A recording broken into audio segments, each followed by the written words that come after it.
Today we're here with Hooman Jalili. Thanks for coming. Let's just kick this interview off. Can you tell me a little bit about yourself? Matthew, thank you for having me. It's really a privilege to be part of this project with you. Um, I have the privilege of being your uncle, which I really I'm proud of, and I admire you. Um, I currently work in corporate communications, and my job is to promote the brand and get the message of the lawyers I work with to the outside world and create a market share for the company. Um, I trained as a journalist and I was a business journalist for a number of years here in New York City, but also abroad. I worked in Dubai also. And I also taught English for a number of months in Thailand. That's cool. So, can you tell me a little bit about your childhood and your upbringing? So now we're going way back to my life. I was born in Iran and I grew up in Tehran. Um, really, I always knew about the United States, and because of America seemed like the dreamland, I always wanted to come here. But really, the reason that my brother, your dad, and I had to come to the United States was because the political situation made limited opportunities for us and my family. So my brother and I came to the United States when we were teenagers. He was almost 13 and I was 14 years old. And we grew up in New Jersey, which is in northeastern United States. That's really nice. Not really nice, but it's cool that you and my dad have been together for so long. Now you're still close. Yep. So, I'd like to ask, if the revolution in Iran didn't happen, do you think you'd still have immigrated to the U.S. at one point? That's a really good question, and I always wonder about that. I think for many people think that life is always better in the United States. Yeah. Um, I think also a lot of people don't realize that life is also very challenging in the United States. It's very competitive. You have to work very hard. There is a lot of pressure in the United States.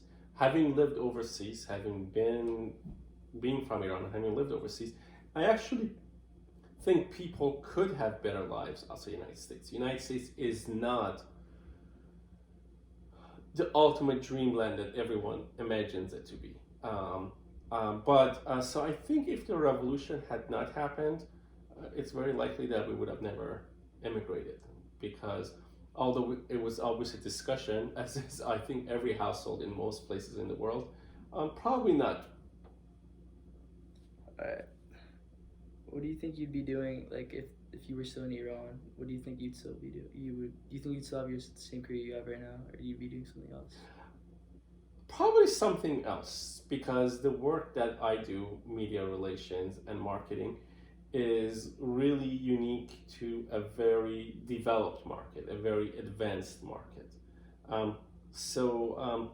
In economies like Ecuador or like Iran, which are not very advanced or developed, there is more work for engineering.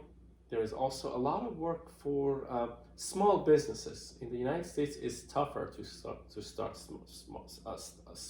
small businesses because there are very large corporations and they're multinationals. Competition with them is very difficult. Yeah.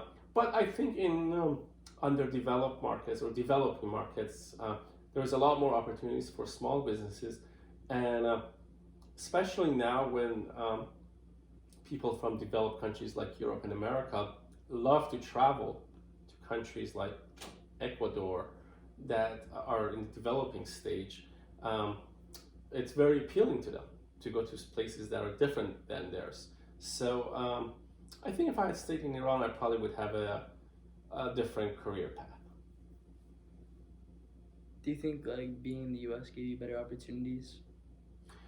If I had to compare it to the situation in Iran, political situation, yes, the United States gave me different opportunities. But I don't think for your father and I, there was a choice not to immigrate. Yeah. We had to immigrate. I've traveled to Thailand, I've traveled to many parts, and I think there is a lot of if there is political stability, there is opportunities that you can create. But in Iran, we were discriminated against, we were targeted. So in Iran, yes, there was no opportunities. The United States, there was more opportunities. But I also think people should always take that into consideration that in the United States, it's tough to stay close to your family because you have to work so hard. And it's a very competitive country. Would you say you're still connected to your Persian background?